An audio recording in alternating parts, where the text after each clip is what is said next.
if we can't listen to First Nations people's voices who've been marching the streets, then how can we make more meaningful change? We've got to make up our minds whether we're going to be lassoed by history to a date that is clearly not appropriate anymore. It also provided an opportunity, I thought, for a 3-day conversation, a festival where First Nations people were part of it. You can't celebrate on a day, frankly, of pain and hurt to others. Welcome to Community Conversations. I'm Sarah Sherry, co-founder and deputy CEO at Closing the Gaps. Today we are recording on the lands of the Kulin Nations, and it's so important in this conversation about advocacy and change to acknowledge the elders who have forged this path of resistance for generations before us. This work really is built on the shoulders of giants. As a non-Indigenous woman, I'm really grateful to be part of this particular conversation because we're talking about a date that continues to divide our nation, January 26. For some, it's called Australia Day.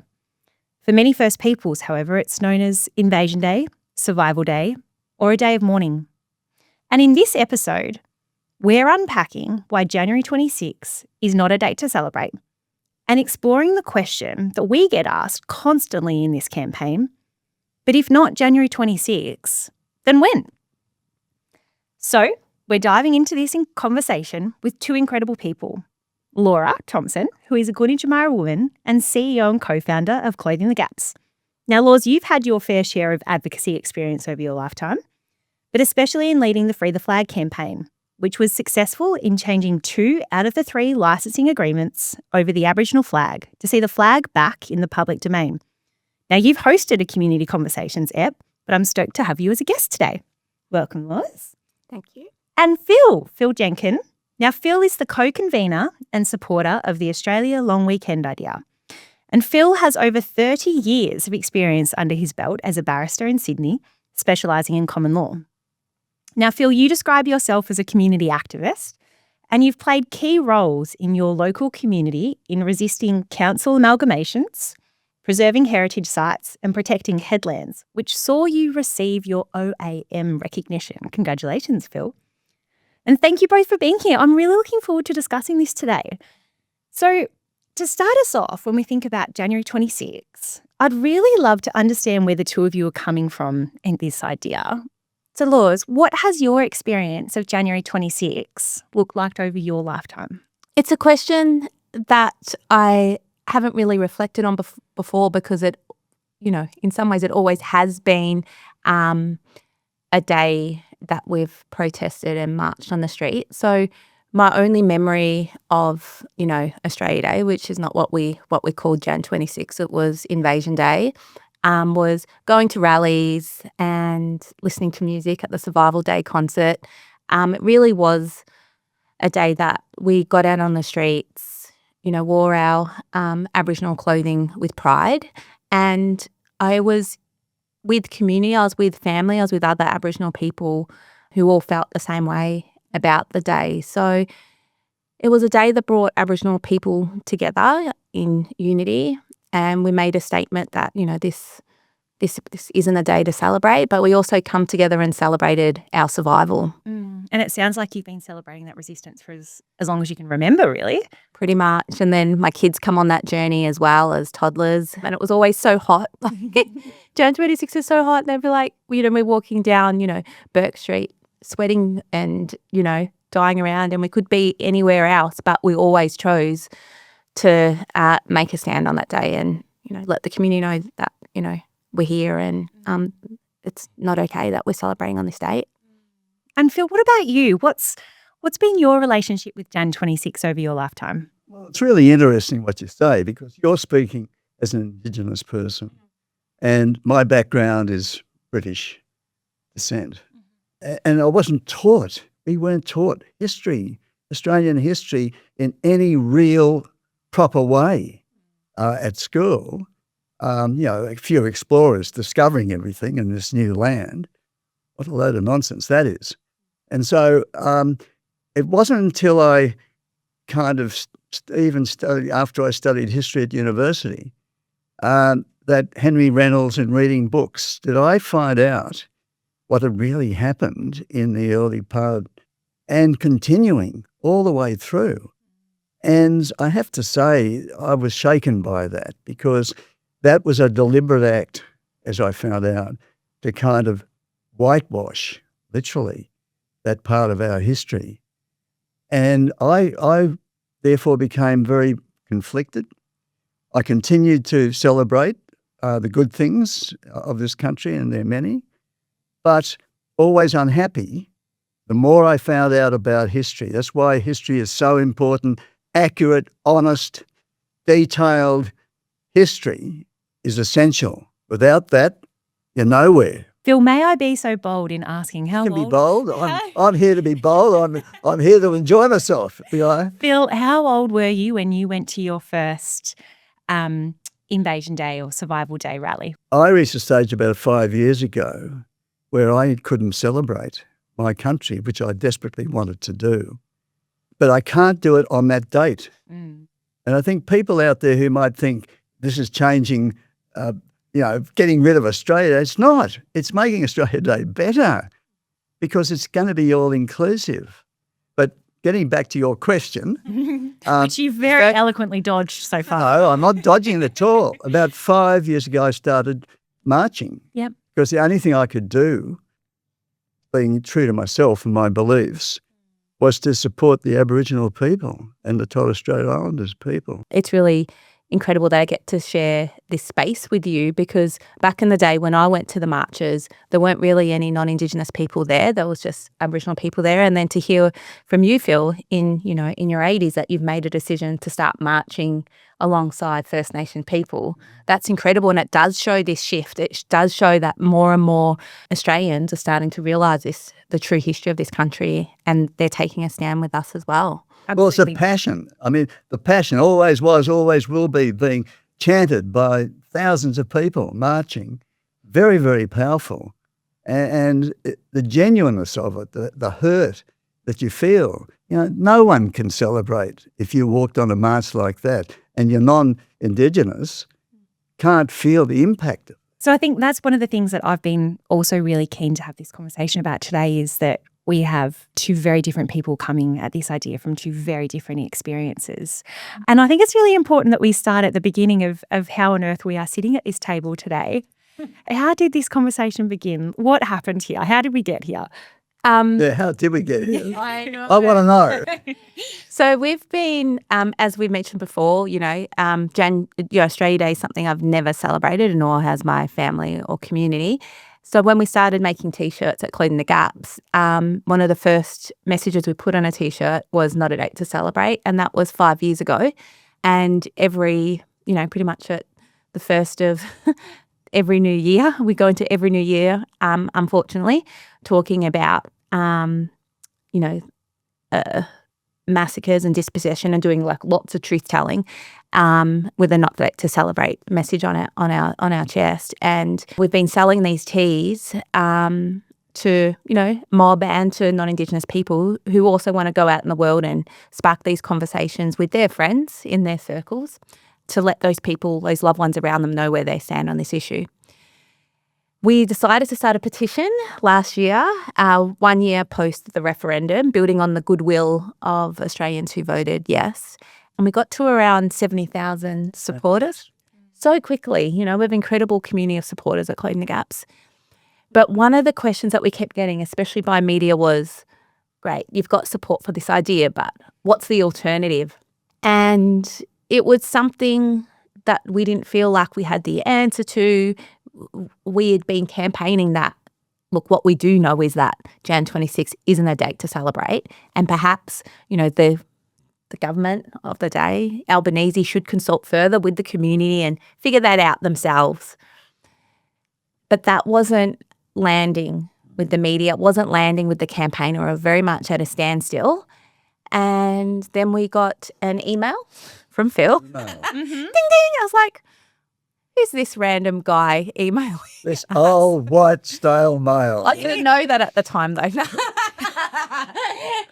No, I didn't know that. But the idea was sound, and Sarah and I both looked at it and thought, long weekend in January. Look, it's still in January. It doesn't feel too different. It wasn't linked to another date. It wasn't linked to another colonial date. It felt like it was worth exploring the idea. So we jumped on a phone call from Phil, in which we've had a lot more since then. And we've also spent quite a bit of time floating this idea with other Aboriginal people, and basically anyone who's hanging out with me for more than 5 minutes, I'm like, do you mind if I run this idea past you? And very much in conversation around, if not Jan 26, when? And I was drawn to this idea and of sharing it with others. And Phil, why did you send us that email? Why was reaching out to Closing the Gaps important to you? Well, it's really important because we had put out this proposal in July. There'd been an article, we had an opinion piece in the Herald and the Age, and it goes elsewhere. It was this idea of having a long weekend, 3 days, always. It's not the present position. We'll come into that later, I think.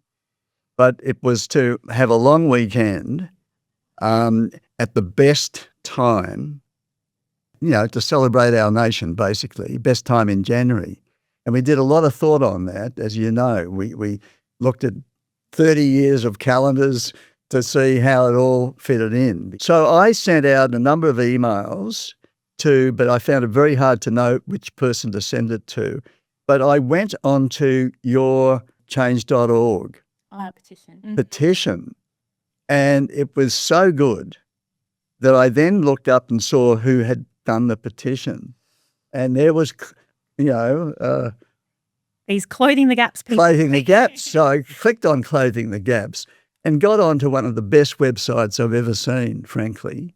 And there you were doing all the things that I'd been thinking about, of working together with people, working with Aboriginal people and with multicultural society, working with everybody. You were doing it.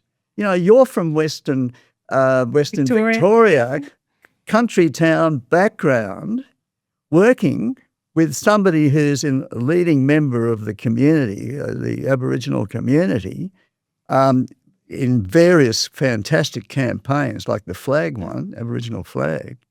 And you're working on things that give such a great message, T-shirts and other apparel and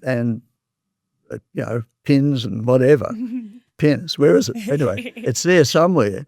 And it's such an incredible thing. And when I went onto that website and saw what you were doing, I thought, wow, aren't they good? I should reach out. And I'm so glad you did, Phil. And Phil is wearing one of our Not a Date to Celebrate pins today, and you're wearing the tee. The campaign's been one of the earlier conversations that we've been having at Closing the Gaps, as you mentioned before. Perhaps you could just give us a bit of a summary about the campaign and where we're up to. Like I said, the petition's been going for a year now. We're at about 74,000 supporters. We're aiming for 100,000 by Jan 26, 2026. But this work is a legacy piece. Sarah touched on it before. We might not be able to agree on an alternative date that we can celebrate Australia on, but I think we can agree as Australians that Jan 26, a date that's been declared, by our elder William Cooper as a day of mourning back in 1938. It's over 80 years. It feels disrespectful that of all the days, we choose a day of mourning for First Nations people to be the date that we choose to celebrate Australia on. The campaign, Not a Date to Celebrate, is really about that. It's about choosing to rethink your actions on Jan 26, to be respectful of First Nations people and understand the truth of this country. The campaign, up until this point, really hasn't offered or spoke about an alternative. It's really just getting people, and lots of people are there on this journey, of just not celebrating on Jan 26.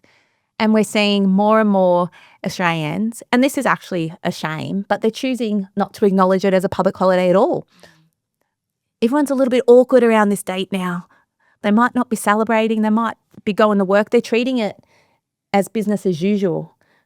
And I think for the government, whilst they've shown no commitment at all, which surprises me, or no urgency to change the date at all, I think there's growing community pressure. I feel it. The fact Phil's going to rallies now, and he never has before, and probably a lot more people that that you know are turning up and going, no, this we can't be celebrating this country on this day, and we want to find an alternative that we can do that on, is a question that I think the government has to grapple with sooner rather than later. One of the things that blows my mind is that it's actually been 8 years since the Triple J Hottest 100 countdown was on January 26, and there was about 2 years of consultation that happened prior to that. So for a good 10 years in social society, it's been very clear, obviously a lot longer within First Nations community, as Laura said, from 1938 it's been declared a day of mourning. But this shift in public perception really, really has grown and is becoming more and more widespread. And Phil, reflecting on what you spoke to before about your own learning journey that you've been on, what's one thing that you wish more Australians understood about January 26? Well, I think for people who are non-Indigenous, 26 was appropriate when it was kind of fought by the people in the colony. It was really a kind of prison camp, I suppose. They had a celebration of Foundation Day because to them, they'd discovered a new country, hadn't they? There's kind of a few people running around who were there, but they were the discoverers. We have discovered a new land. And so the foundation of British colony in Australia was something to be celebrated from their perspective. And so it was Foundation Day.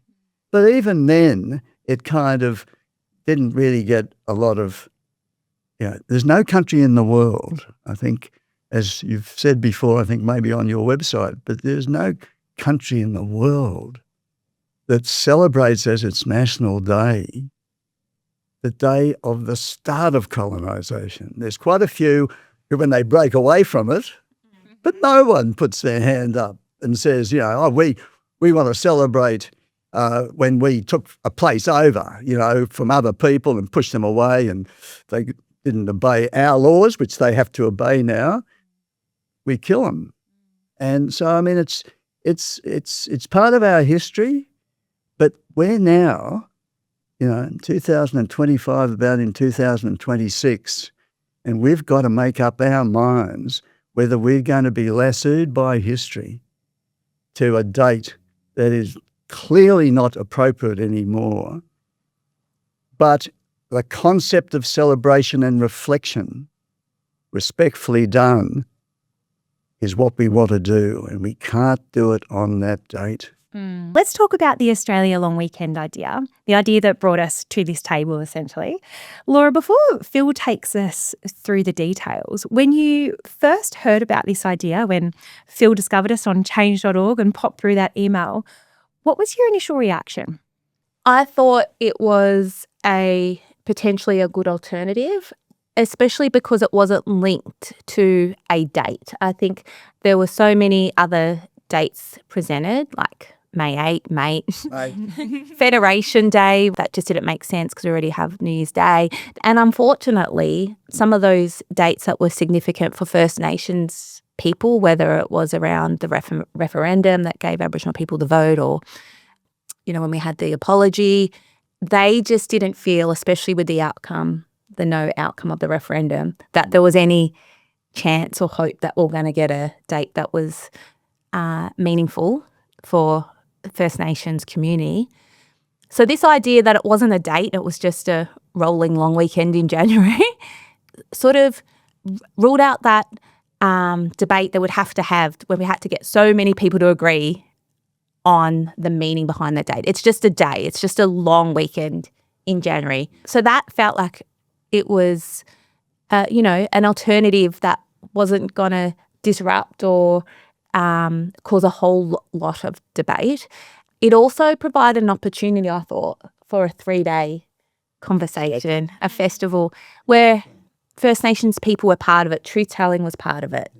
It wasn't just a celebration, but it was an opportunity to reflect, to make it a day that, was a weekend, a 3-day event that was inclusive, absolutely, of First Nations people, because so it should be, because our history just didn't start 200 years ago. So that was what drew it to me, and the flip side of that was by moving the date of Australia Day, was that we were able to quarantine in many ways Jan 26 as a day of mourning and increase this cultural safety for First Nations people. So on Jan 26 it can be that, a day of mourning, where we don't have a barbecue or people also celebrating colonisation on that date. I couldn't agree more. I think the possibilities of it being taken up by a really large number of people, it was very attractive. So Phil, when we talk about the Australia long weekend idea, what actually is it? When would it be? Tell us the details. Well, can I just get back before I do that? Yeah. To an issue about change. And it's whether it's government policy or our life or our values or anything else. And it's the same with changing the date of Australia Day. To us, at this table where we are, it makes no sense for the 26th for the reasons we've said. But for other people, without that knowledge and without that background, it's a date that's there. It's been there, in actual fact, specifically only since 1994. Yeah. But back in 1946 or 47, the states, New South Wales certainly, but other states somewhat reluctantly, but agreed on 26th of January, but celebrated it on the nearest Monday if it fell during the week. So we had this long holiday in January, and then it fixated on one day, which was a bad mistake, but it fixated on one day all the time.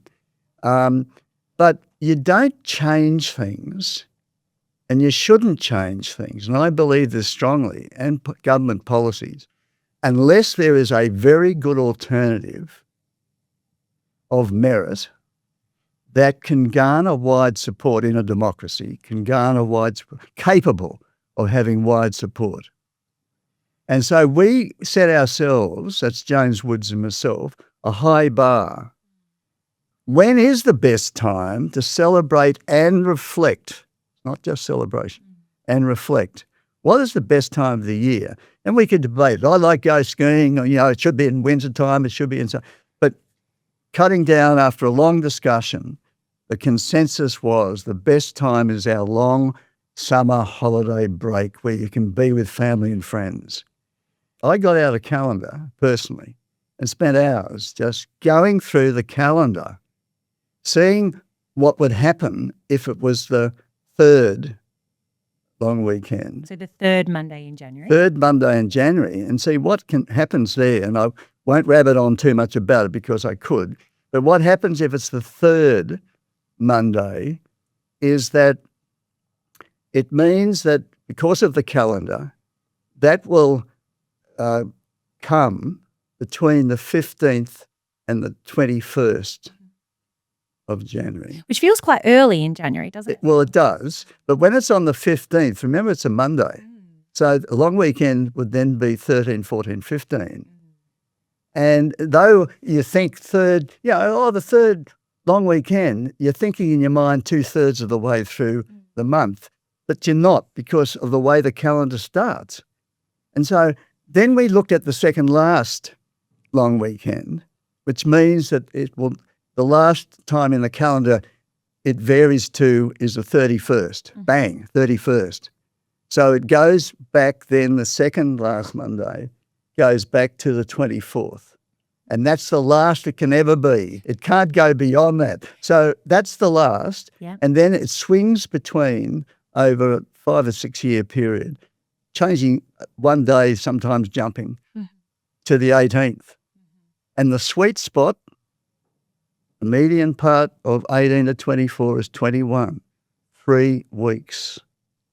Yeah. 3 weeks is the mean spot. Because you're right, the 13th of January feels like for most of us, you've only really just gotten back into the swing of going back to work. My alarms finally started going off at the right time and then you'd have a long weekend again. Whereas 2/3 of the way through, you're right, you've gotten back over into workland and you're probably ready for another little break. I'm so glad that you did the calendar maths for us, Phil, because there is no way. I've got it here with me. I can bring out all these lists. We trust you, Phil. We trust you, Phil.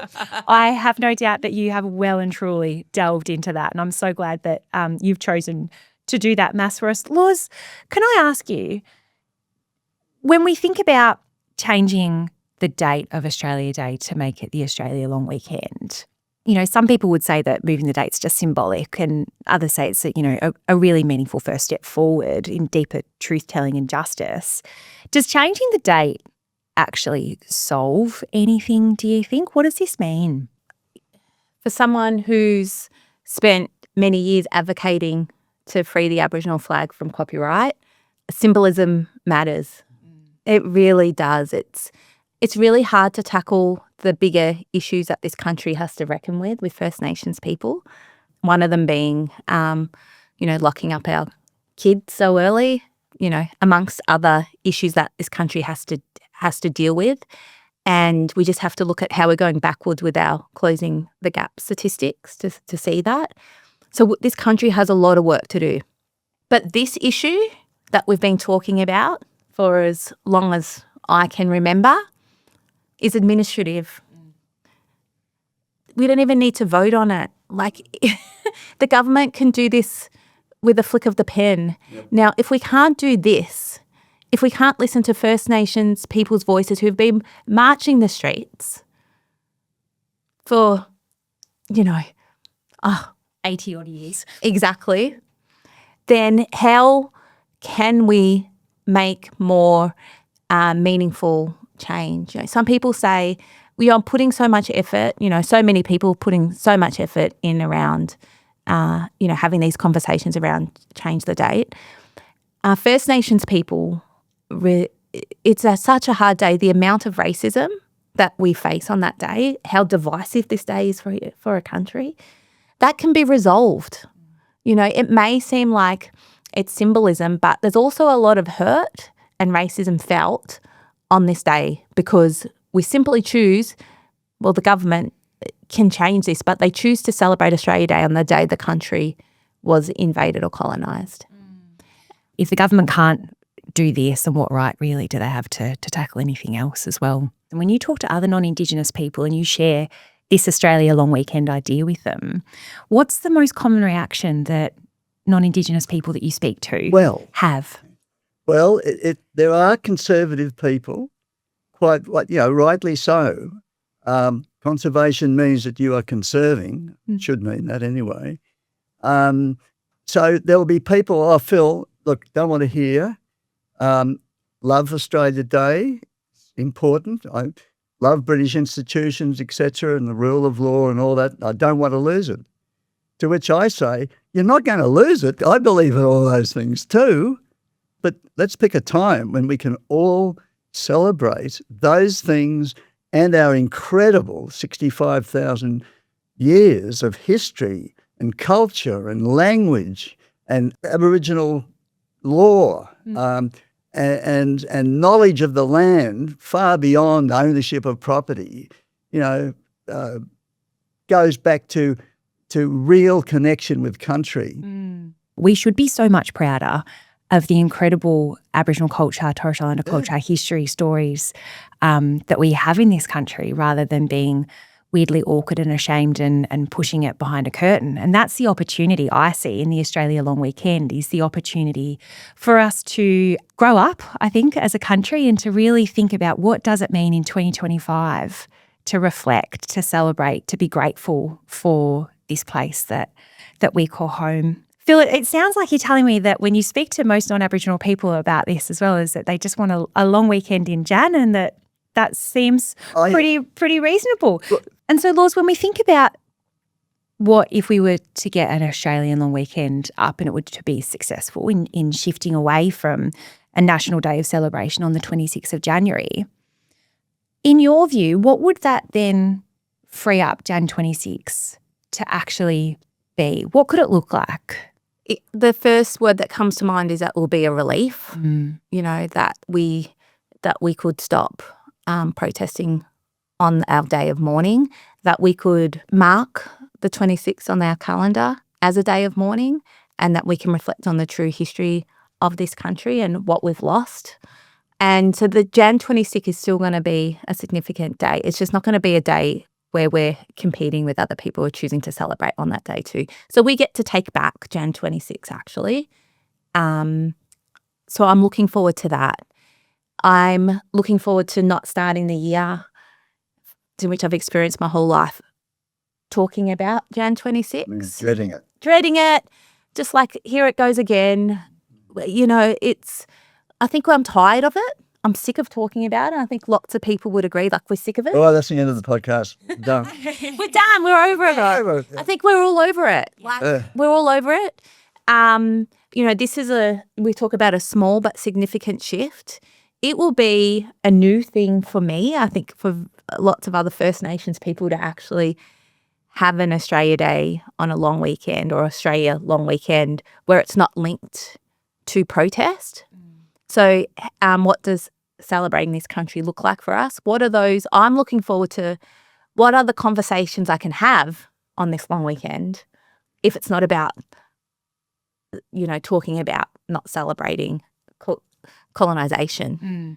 What are those other conversations I think we should be focusing on during the long weekend that all Australians should be aware of as well to move First Nations people forward? Like, it's an opportunity to have new conversations and do things differently. And I just wholeheartedly believe that it's overdue. I really enjoy that reflection about new conversations about a national identity. Yeah. And how we shift what that is and upgrade it for what 2025 really looks like. And Phil, how has this work for you changed your perspective of celebrating, I guess, what our national identity is? What do you think it could be?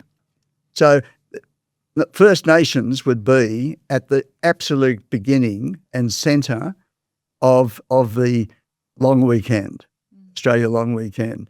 And then what you'd be doing is combining culture, Aboriginal culture, culture from New Australians, British culture, etc., over the course of the weekend. You'd have some people out there watching the cricket test match on the Sunday maybe and Monday or whatever, or the tennis, Wimbledon, not Wimbledon, but the tennis, Australian Open. Australian Open, yes. Bit hard to fly over to Wimbledon. Anyway, the Australian Open. You'd have people who just want to use those days, as they do now, to catch up with friends and family. Other people who just want to sit by the seaside and have their brain washed by the sea and the sun and just relax for 3 days. The beauty of it would be that everybody could do their own thing or combine with others in ceremonies, cultural or whatever, knowing that everybody else is happy for that to take place. That is such a powerful force. Lawson, how does that sound to you? Incredible. All the activities that you could do on that day. 3 days. 3 days. It's going to take 3 days. 3 days to all those activities. But it makes me reflect on what we currently have, and that's a whole lot of division. It feels like we have a collective of First Nations flags, and then we have the Australian flag over there. Australian Day celebrations are happening over there, and, you know, Survival Day events or Invasion Day events are happening over here. So we're very much divided. You're on one camp or the other. What if we're able to unite over 3 days where it wasn't one or the other, that we're able to come together? And that sounds different. It's totally a different experience, but something I think it sounds better than what we've got. Sounds like an improvement. It sounds like something I would want my kids and grandkids to be part of. You know, it doesn't feel safe on Jan 26 as it currently is. It's not safe. This feels like a safer way forward, and to continue to reinvent what these 3 days look like.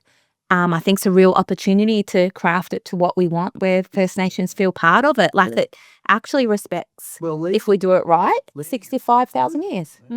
And there are so many opportunities in this idea, which I think is absolutely one of the main reasons why we thought it had merit, as you say, Phil.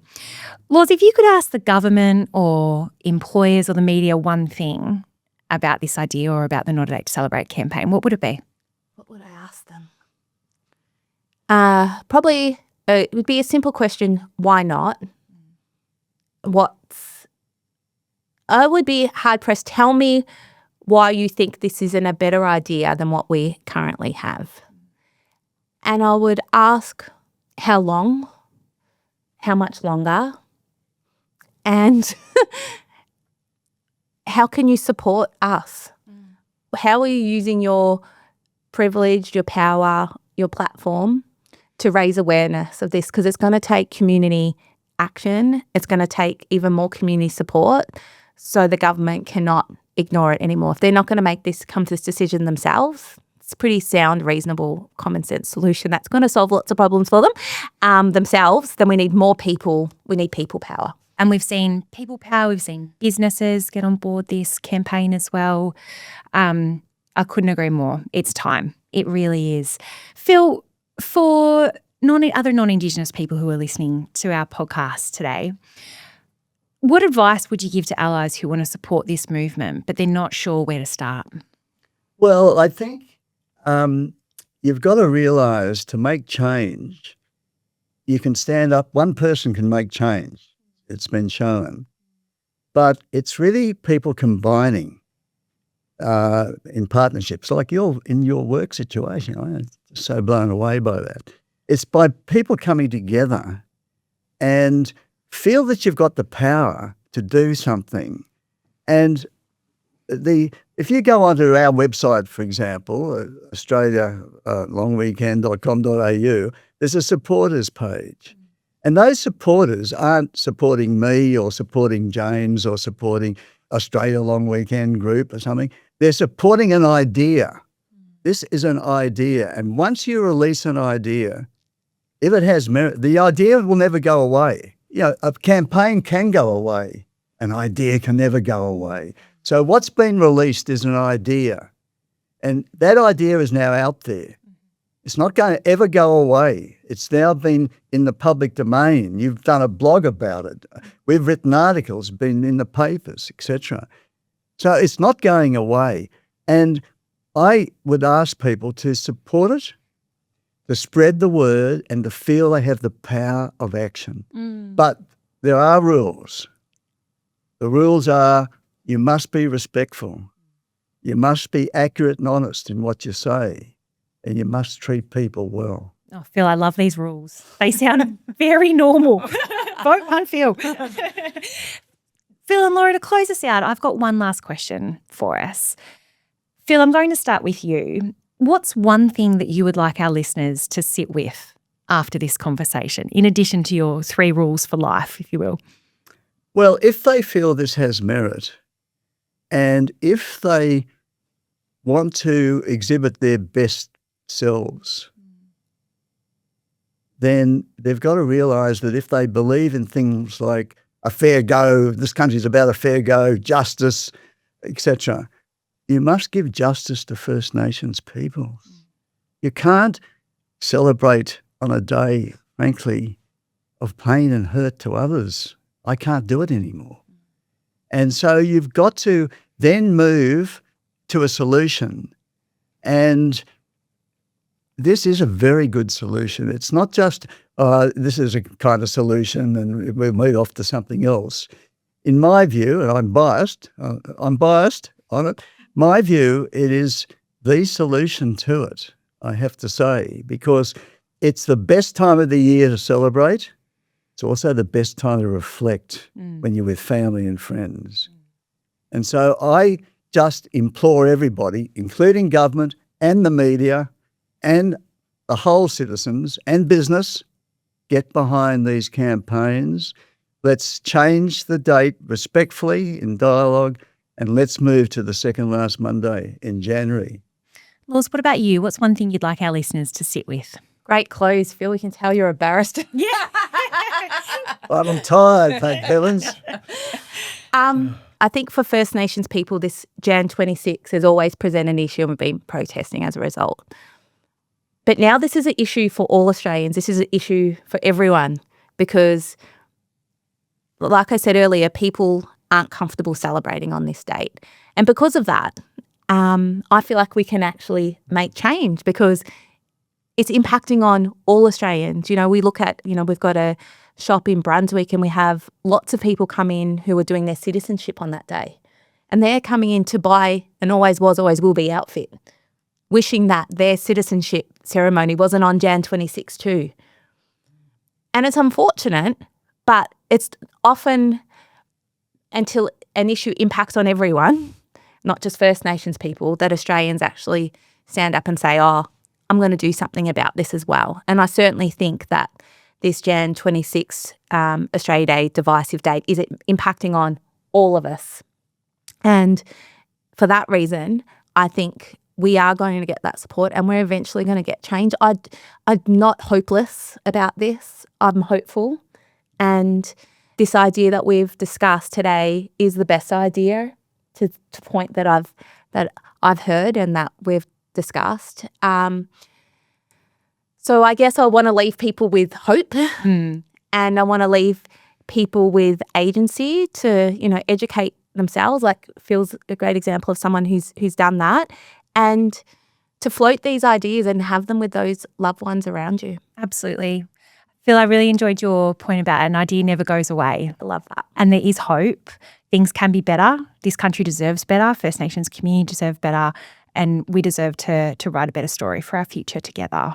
And I think when we think about the amount of momentum that real change really does take, and it, as you said, Laws, it affects all people from all walks of life now. This conversation today is a really good example of that, of Phil being in your early 80s, yes? Oh. Don't correct me now. It's moving away from my early 80s as the minutes go by. Phil. And Laws, you know, as a Gunditjmara woman and a community leader in the advocacy work that you've done, when we're coming together today to have this conversation, I think it really does speak to the fact that we have reached a really, really strong point in this conversation and it has to change. So thank you both so much for being with us today, and to our listeners, thank you for joining us. Thank you, Phil, for flying down from Sydney. So together, I think let's stay open and stay curious and keep having those conversations, keep floating those ideas, and let's keep working together towards something better than where we are now. We're looking for progress over perfection, because this is how change begins. So we've linked the change.org petition in the show notes for you, along with a bunch of other resources and links to learn more about how to get involved. So until next time, this has been Community Conversations by Closing the Gaps. We'll see you soon.